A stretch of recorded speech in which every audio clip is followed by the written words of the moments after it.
All right, we will get started. Yeah, Arizona, very nice. All right, Nina, great, and Sharon. Well, welcome everyone. Good evening. Welcome to Brave Steps Changemaker Workshop. We're so glad that you guys are able to join us tonight. My name is Emily. I'm an ambassador and a volunteer with Brave Step. And for those of you who are new to our organization, Brave Step, uh, it empowers individuals who have been impacted by sexual violence, from survivors to loved ones, friends, coworkers, and advocates. As a change maker, we are here to learn and to gain tools that we need so that we can better support one another and ultimately help prevent future sexual violence. And we also recognize that in order for all of us to show up for difficult situations, we need to be in a good place and we need to be equipped for the battle ahead. So before we get started, I have a few housekeeping details. Throughout the conversation, we'll have all participants muted, and some of us may be struggling with the current situation, or you may find particular content disturbing or alarming. If so, please care for yourself. Step away if you need, take some deep breaths, or you can even chat, send a individual chat to me or Crystal for support. And as Hannah's presenting, please feel free to type any questions that you might have into the chat bar at the right. And we will select some of the questions at the end, time permitting, for a Q&A. So let's get started. It is my pleasure to introduce to you Hannah Arrowood, founder and executive director of Present Age Ministries. Hannah never dreamed of founding an international nonprofit, but after walking through her own healing journey, she founded Present Age Ministries in 2009. Present Age Ministries is committed to combating the sexual abuse, exploitation, and trafficking of teen girls. Hannah and her team are on the front lines of prevention, education, and survivor care, empowering communities and restoring hope. Hannah, thank you for being here today and for sharing your time and expertise. Absolutely. Welcome all. It was so good to see in the chat that everybody is coming from all around the United States. So welcome. I have lots of information for you. So I need you to buckle up. If you are a note taker, grab a pen and piece of paper. And I tend to talk fast only so that I can get more information to you in the amount of time that we've got. So I will provide my contact information at the end. So if you need me or need to get to any of us, I'm available. This is my job. This is what I do all day, every day. And so I'm happy to share any information, experience, or resources that I have that you might need. So is everybody thumbs up? Everybody ready to go? So I'll just tell you a little bit, just so you are aware. Present Age Ministries, as Emily said, has been around for over 15 years. So we've worked on the front line, not only doing direct services. So we are based out of Charlotte, North Carolina, and serve a metro region area and receive referrals for victims of human trafficking and sexual exploitation across a 15 county radius. So we have been in this work for 15 years, working directly with survivors, as well as we have developed curriculums that are in school systems, entire school systems that are used for prevention. So while I read a lot of books and I learn a lot of things, this is also a lot of this information is because of the work that we do day in and day out with minors, so 17 years old and younger, both on the prevention side of things and the direct service side of things. And how can we get that information to you all? So that's who we are. That's what we do. It's enough about that. Let's dive in. So here are some things for you to ponder. Did you know that 27% of all unfiltered content on the internet is either pornographic or explicit? I actually think that number is low, but that's just my opinion. Violent crimes and physical crimes such as kidnapping decreased significantly over the last 2 years, over the last 2 decades, and the outside world much safer now. The online world is what is much more dangerous, but is masked as safe. So this is just, I wanted to set a precedent to us, because for those of us, I'm not going to ask you all to tell me your age, but if you graduated 2000 or below, right, from high school or college, we experienced a different world growing up, guys. And so we have to stop pretending that it's the same world. And the reality of it is that I have two grown adult daughters, and my daughters are the first generation to not know a world before the internet. It's just their normal. Everything about their life, their schooling, their friend interactions, their community, their relationships all revolve around the internet. And so there is already a barrier between us and them. I mean, I use technology. I love technology. I'm not against technology, but I will tell you, I still always am playing catch up. And like, wait, I didn't know you could do that. Oh, what is that? Oh, what is this trend? And so I think we have to create a baseline of understanding from the get-go. If you are in your 40s or older, you are having to work harder, period. So let's just say it from the beginning, and then let's also say that it's worth it. So we want to just make sure that we recognize that this is the world that they're in, and so we have to educate ourselves about that. So a few more things to ponder. It takes 8 minutes, guys, for a predator to form a bond with a child. 8 minutes. There are more than 750,000 active predators online at any given point in time. That's 750,000 people looking to bring terror to children. 82% of sex crimes start with social media. In my world, I would tell you that of all the girls that we serve that have been sexually exploited or trafficked, 100% have interactions with online. And so it's like, this is, again, it's just a normal for us. And 9 out of 10 kids are now unwillingly, that means they didn't ask for it, they didn't go looking for it, but they're exposed to explicit content. Again, we have to work harder, because what happens when that happens? We have to really stop pretending that it's a possibility and start recognizing that it's a strong possibility. And how are we communicating about it, safeguarding about it, and even beyond that, setting a precedent that if and when it happens, how are we going to respond to it? And that is a really important piece of advice. So when we're thinking about online internet safety and all of the horrible things that I'm going to talk to you about that's happening online, one of the biggest things that you need to understand is grooming and recruitment. Again, in my world where girls are terrorized all the time, one of the things that we always see is the grooming and recruitment a lot of times happens online. And so what does that mean? The purpose of grooming is the process for a trafficker, for a perpetrator, for a pedophile, fill in your name, to be able to gain control over that victim and manipulate them, right? They want them to comply. This is really important, because for you and I that maybe aren't being controlled or haven't been coerced or haven't been manipulated, we're like, why would you make that decision? But there's an intentionality behind grooming that person so that they will make the exact decision that they're wanting them to make.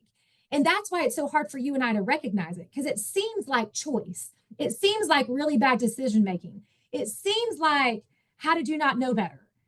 But that's the point. That's because these 750,000 people are really good at destroying our youth. So what are some things to look at? This is what oftentimes someone who's trying to groom a child into doing something will do. They will target the victim by identifying vulnerabilities.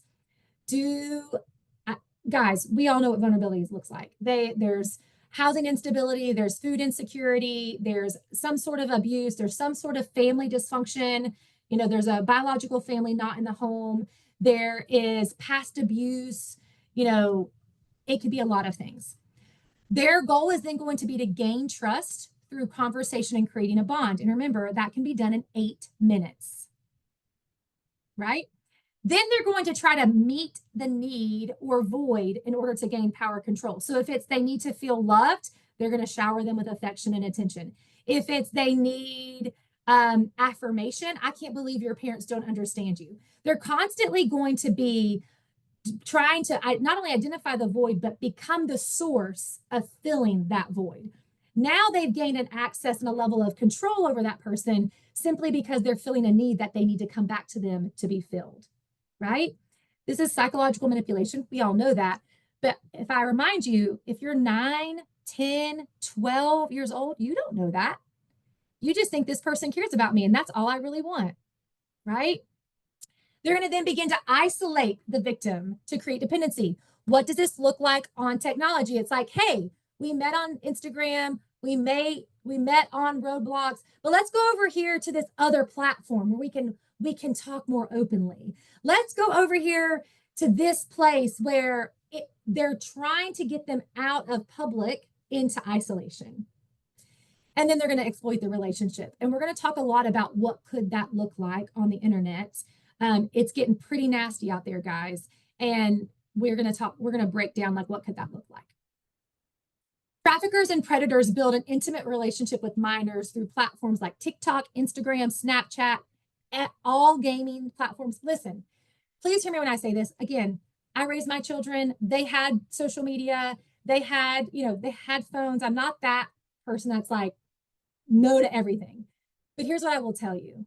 If it exists, it can be used to groom. It can be used to recruit. I don't care what platform it is. I don't care how safe they say it is, right? Every gaming system and every social media platform, we have had victims come from that were linked and associated with that. So you just need to get that. Now, are there some that are safer than the others? Of course there are, but you just need to also recognize that there is no platform that exists on the internet that is completely 100% safe. So what are we up against? If you're down for it, I'm going to actually show you a video. I'm going to try to get it in like faster speed because I don't have 10 minutes for you to watch the whole thing. So we're going to speed it up.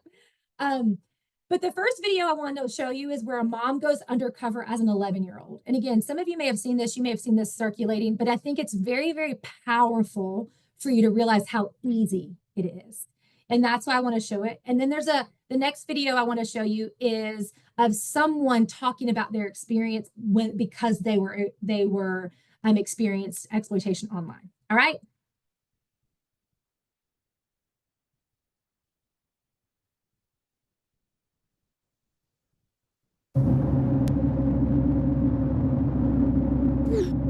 I never thought I would be chasing child predators. It was 2 years ago when our team intercepted conversations between a 12-year-old girl and a 40-year-old pedophile. He wasn't just talking to her, he was abusing her, coercing her, collecting images and videos, and no one in her life, her parents, sixth grade teacher, or friends, knew what was happening. I have a sixth grader of my own. I have 3 kids, actually, but you don't have to be a parent to be devastated by this. I work for a tech company that uses artificial intelligence to detect issues like grooming and sexual predation, and this is something we see constantly. These abuses are occurring quietly and mostly go unreported, and we want parents to know exactly what we know about what happens online. So we made a plan.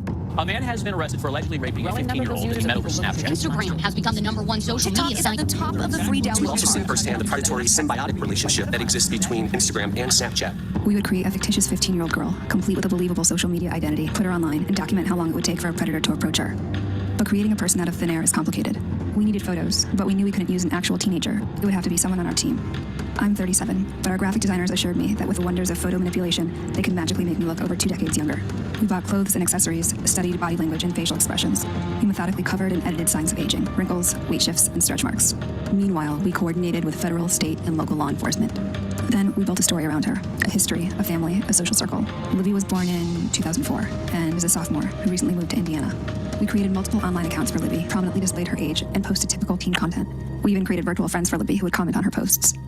With everything in place, we would launch the project, give it a few months, and see if anyone would buy it. So we hit the button, and Libby went live.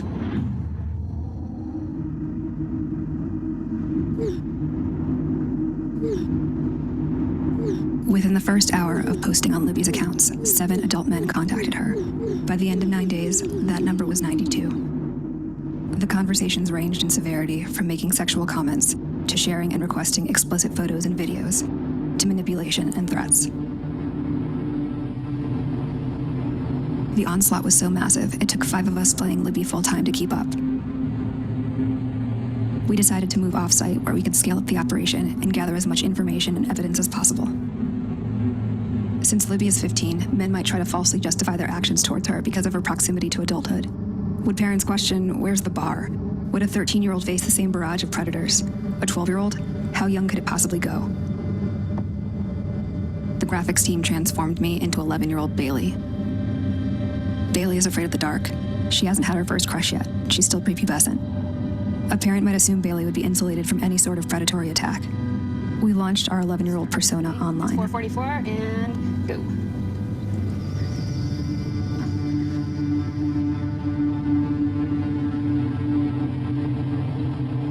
One like from a guy whose profile photo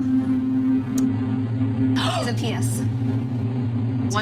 So let's say 1 minute and 7 seconds. We have a message request. Although this, sorry, 2 more requests just came in. How much time? A minute and 40 seconds? Yeah. How old are you? You go to the profile, you know that that is a child. It also says in the profile that the child is in 6th grade. Another one. It's just lighting up. Like the inbox is just boom, boom, boom, boom.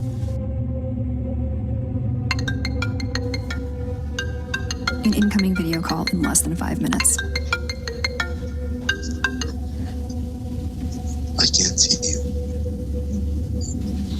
Don't be shy. They all say don't be shy. Few parents know just how dangerous these platforms are for so many kids, so we brought some on site so they could see for themselves. 11-year-old Bailey's persona was approached with an even more disturbing level of manipulation and requests.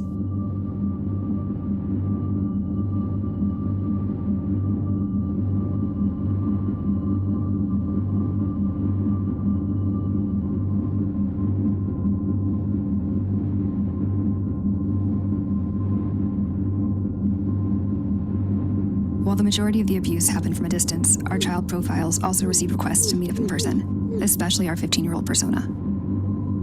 28-year-old Keith was relentless. Like the others, he took no issue with Libby's age. He shared explicit videos of himself. He treated the virginity of an underage girl as a prize to be stolen. It was a tough decision, but if Keith wanted to meet Libby in person, we would let him. We synced up with our law enforcement contacts, and within 24 hours, we were on the ground and ready to meet. We already had evidence of what he had done online, but was he willing to carry things out in real life? We knew 37-year-old me attempting to pass for 15-year-old Libby would be a challenge. But I would wear a hat, a lot of makeup, and a big sweatshirt and see if he showed up.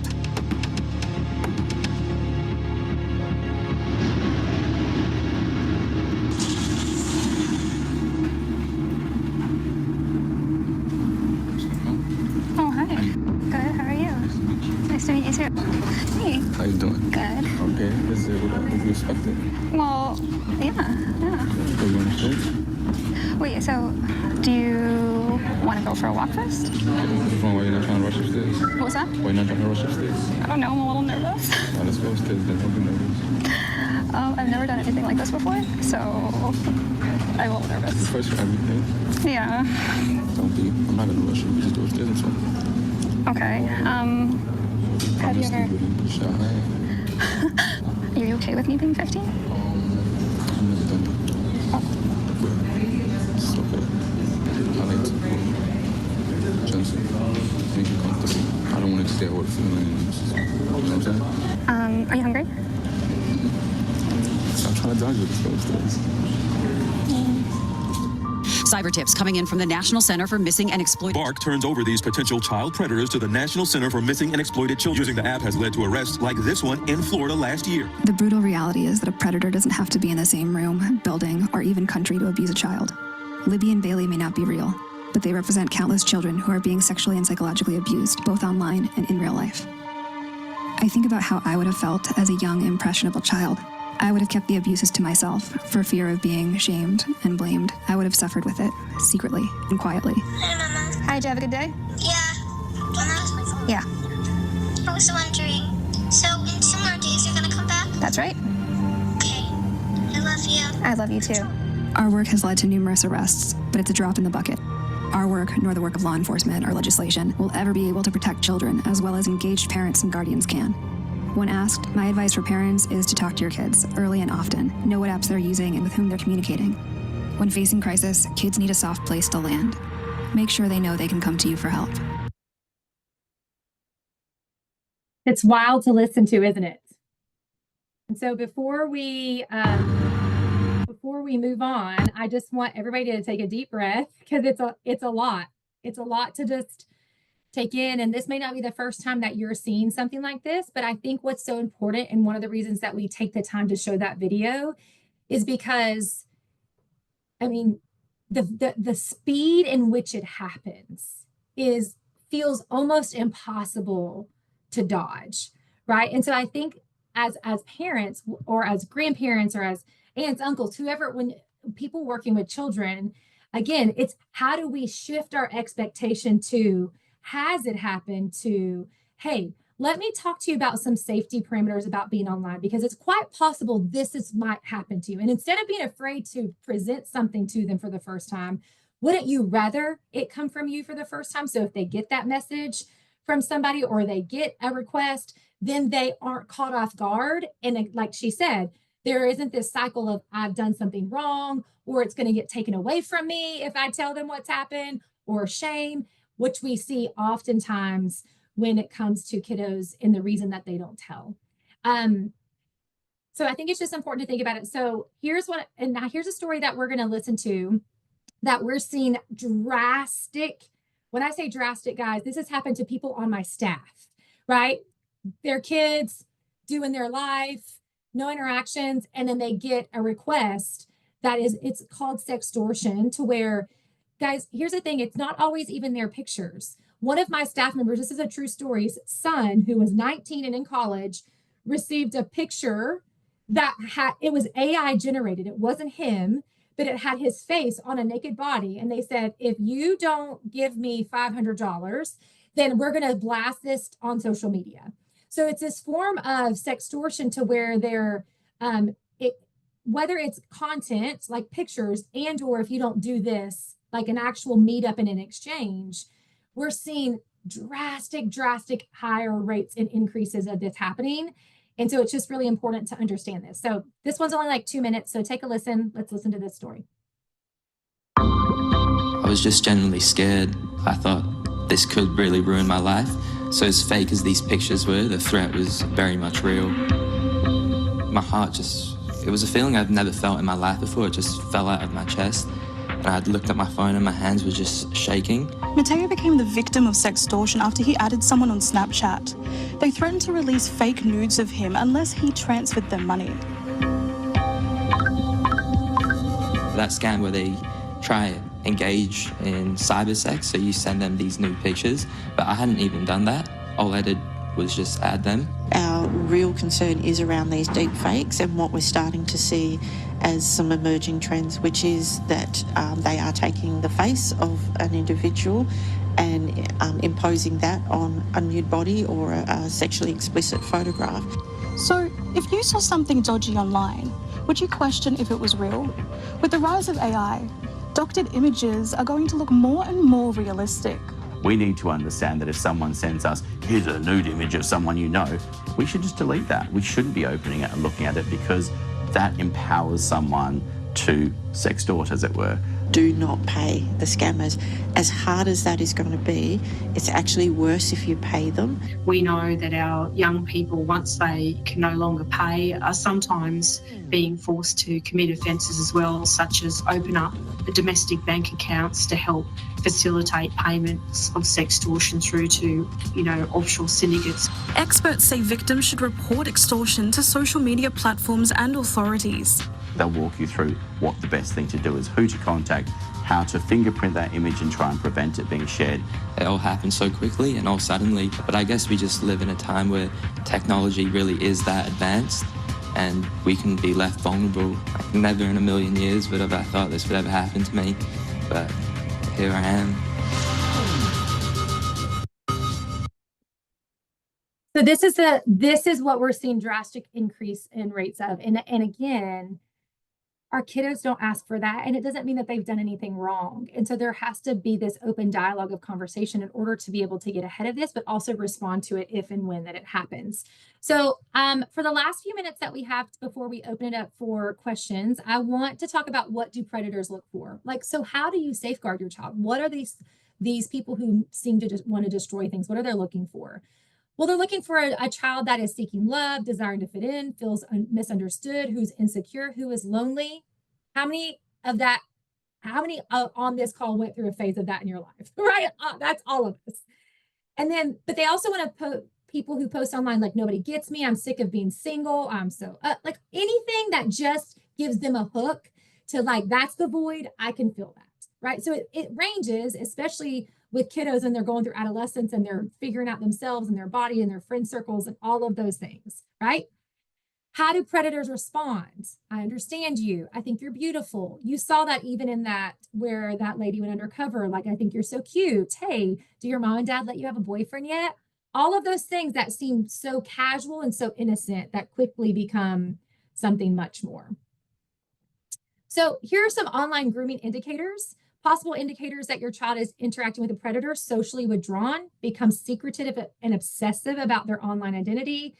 There's some exposure to pornography that even maybe you know about, quickly changes or closes their screen. In my household, if you slammed that computer screen down when I walked in the room, it's a guarantee that I am going through it, right? So even just like watching their behaviors of how they respond when you're around, if they are receiving gifts from someone that you don't know, any of those are indicators.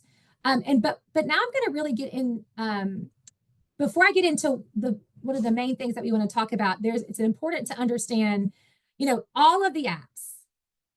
Really, there's not an app that is excluded, but these are the most popular ones that we see. But a new app is created every 4 minutes. Every 4 minutes, guys. And what you want to watch out for are apps that don't require age verification, apps that have private chat rooms, that have parental control options, behavior and design of app. Like, what was the purpose of this app in the first place? Like, for example, and you're gonna have to pardon my my profanity for a minute because I'm going to quote them. So it's not Hannah. This is, I'm quoting them. But like when you look at Snapchat, it was a bunch of fraternity brothers at a college, and they literally were quoted in saying, "We're going to get these bitches to take their clothes off." That was the point of the app.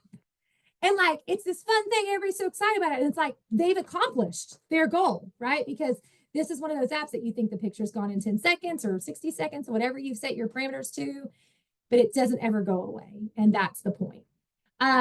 You want to watch out for apps that have location or geotagging, GPS tracking, any of those things. You want to turn those things off. And apps that hide things like Jailbreak. There's an app that looks like a calculator. All of those are hiding photographs. And so you've got to spend some time educating yourself, especially if you're going to give a child a phone. You've got to do the work. It's going to take you longer. It's going to be a lot of work, but you've got to spend time doing it. So for the last 10, 15 minutes, what I want to talk to you about is a trend that we're seeing going around. Part of my work is I work really closely with law enforcement, FBI, HSI, Homeland Security, all of those people. And so fortunately, I get briefings about things that they're seeing across the country and across the globe. And it's terrifying, but I'm so thankful that I know about it.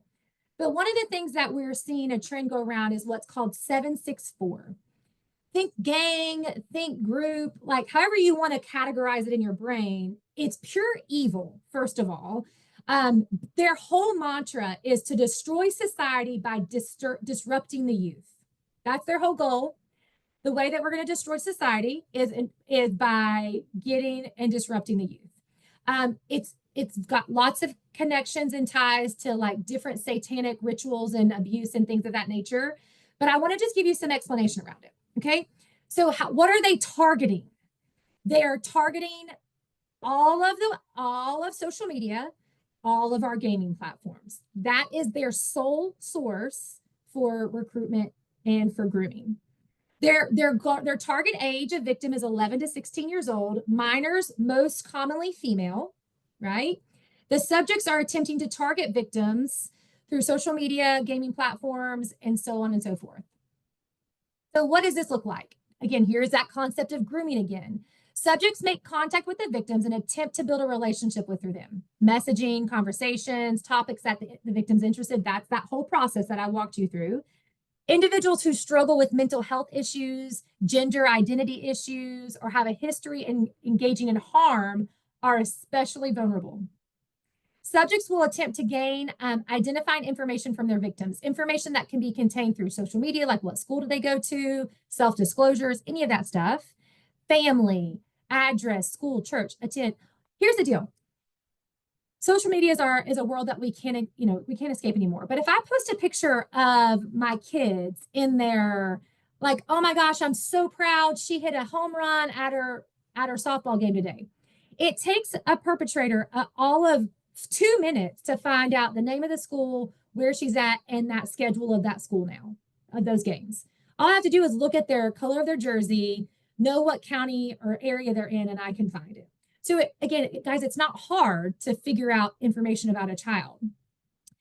But here's how it's different than sextortion, what you just realized. In sextortion, they're wanting pornographic images or videos in exchange for money. Like that, like the goal of sextortion is actually money, right? They're trying to, there's greed behind it.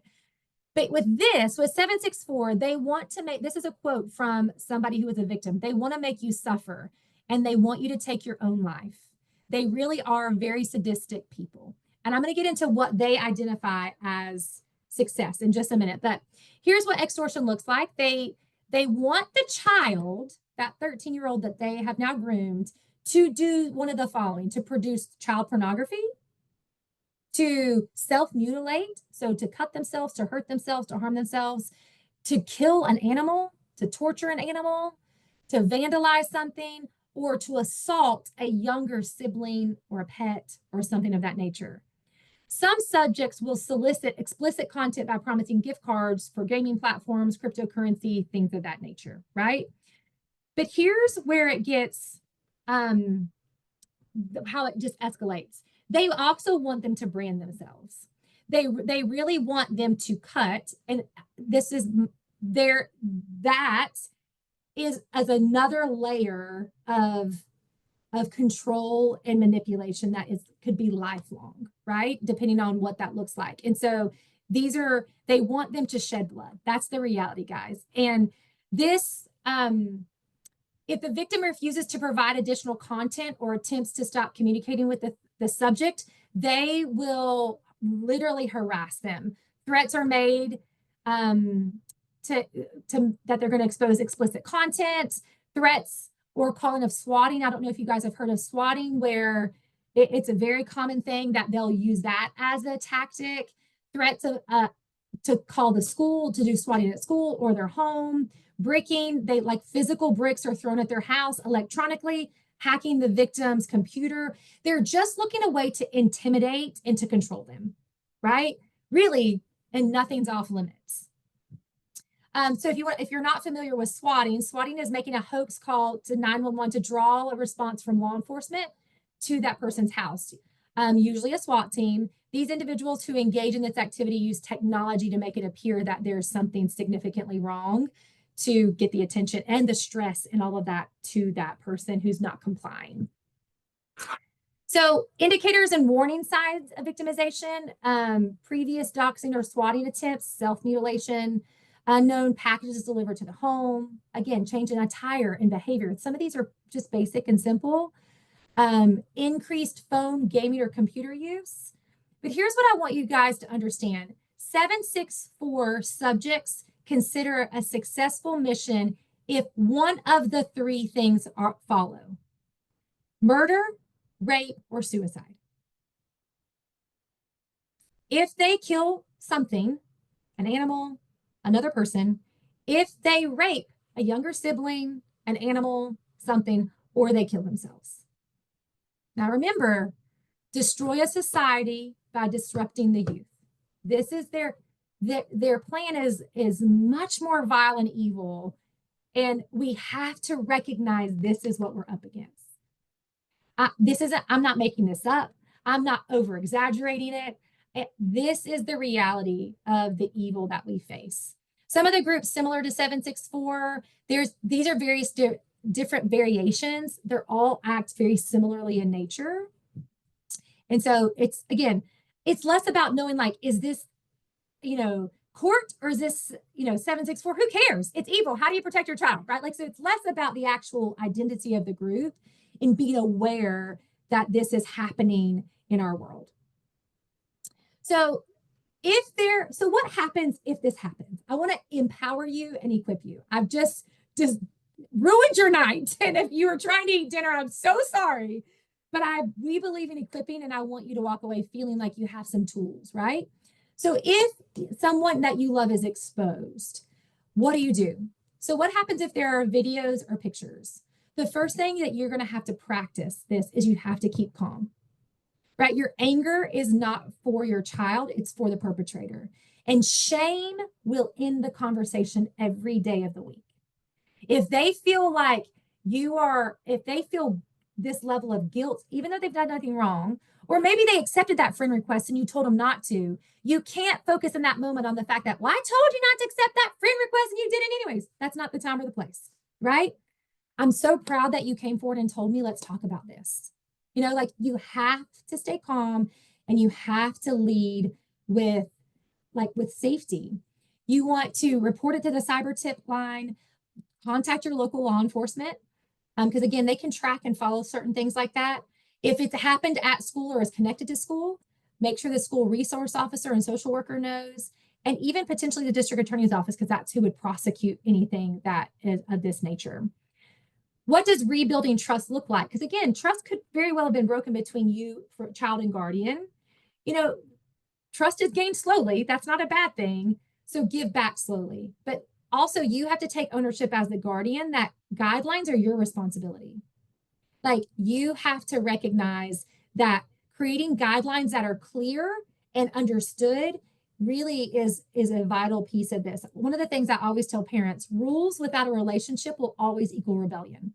Don't get mad at your child. Don't get mad at the child if they rebel against you if you haven't spent time building a relationship to where they understand the rules that you've put in place. So it goes hand in hand. Maintain ownership of those boundaries. Don't give in just because it's been a busy day at work and you don't want to, and you want online to entertain your child because you're tired. These are those moments where we have to take some ownership too, that it's easy.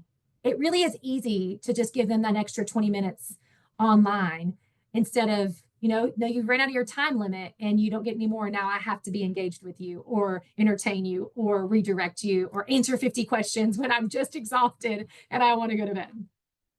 Don't blame the child if they receive something. It's really, really important. You want to create and maintain open dialogue and conversation with them, and loosen restrictions as they demonstrate trustworthy behavior.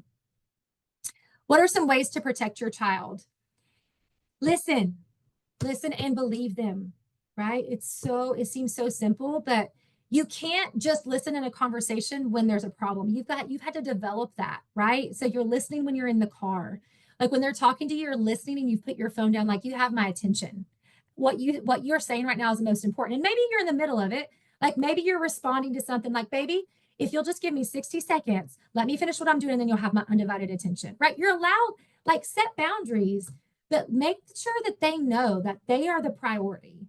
And like, also like, trying to pull something over on me, don't let them do that. Like, just that you've got to engage in a way that they know you're going to be on them. Know who is reaching out to your child. That seems straightforward, but it's so, most oftentimes when we see experience like where a child's being exploited or trafficked and we ask the parents, like, do you know this person? They're like, no. And I'm like, they were in contact with them for months. How did you not know? And so, and again, that's not just shame or guilt the parents. It's just like, you've got to set up a rhythm and a system to keep tabs on what's going on in your child's life, especially online. Know how and where your child gets new things. Again, oftentimes they'll send them new phones, gifts. That's what we were talking about. You don't want them getting anything from anybody that you aren't in control over. And utilize your resources in your community. You guys are all over Arizona and New York and all different places. So the resources might look a little bit different, but you want to reach out to those. If something like this has happened to a child, please hear me with this. They need counseling. They may not be ready for it, but whether it costs you something, whether you have to sacrifice for something, this can be a lifelong issue if it's not resolved, right? And it really, really is important. We'll talk about monitoring software and, work on rebuilding that trust. So I'm going to just give you a minute to let you look over this instead of reading this. There's a lot of words on this slide, but these are some tips for social media safety that you guys can adapt just like everyday life on the internet.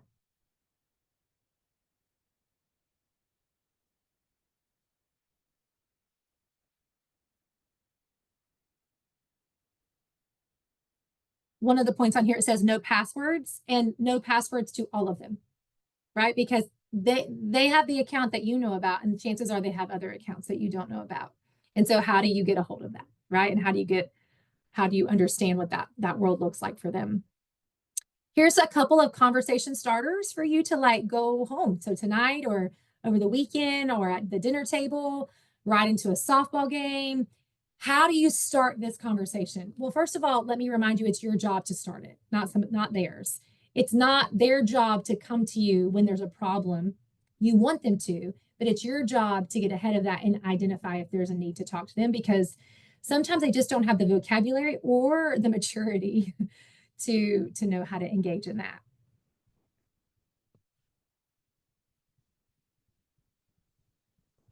So here are just a couple of resources that are great for you to just access no matter where you are. And these are national ones. So no matter where you're at in the country, you can access these. So I would encourage you to just go and make yourself familiar with these. And maybe, once a month you're touching base with them and seeing like if there's anything new, or you're checking in to see how things are going. This is also an important thing. This is monitoring software comparison. If you're not using a monitoring software, I would encourage you to invest in that. Most of them do have a monthly subscription fee, but again, this is what we're talking. If it's worth it, especially in the day and age that we are having. And so it helps you understand what the differences are and what they do. So like Bark, that was the video that I showed you, was the Bark technology company. They have one that's the one I think is one of the best, and it's $100 a year. That breaks down to less than one Chick-fil-A meal or one wherever you're located at, whatever your favorite fast food restaurant is. But they're really important. And there's different types of monitoring. There's monitoring software, and then there's stuff that you can attach to your router that's at the router level versus just the web level. And then there's obviously monitoring steps that you can do on each individual device. So there's various layers and levels that you can use monitoring software for to ensure safeguarding across the board. We have on our page, on our website, Present Age Ministries, we have resources. So K5, 612, and then one of our partner agencies that works with us a lot, that is tech-based, also has learning the warning signs, online safety tech tools that you can utilize and access. So right on time, 7:43. This is my contact information and information about Present Age if you wanted to follow. But I'm going to turn it over to Emily. And if there's anybody has any questions, I would be happy to answer. I don't know if I have the answer, but if I do, I'd be happy to answer any questions that anybody has. Thank you so much for that wonderful information. So let's open it up for questions. If you have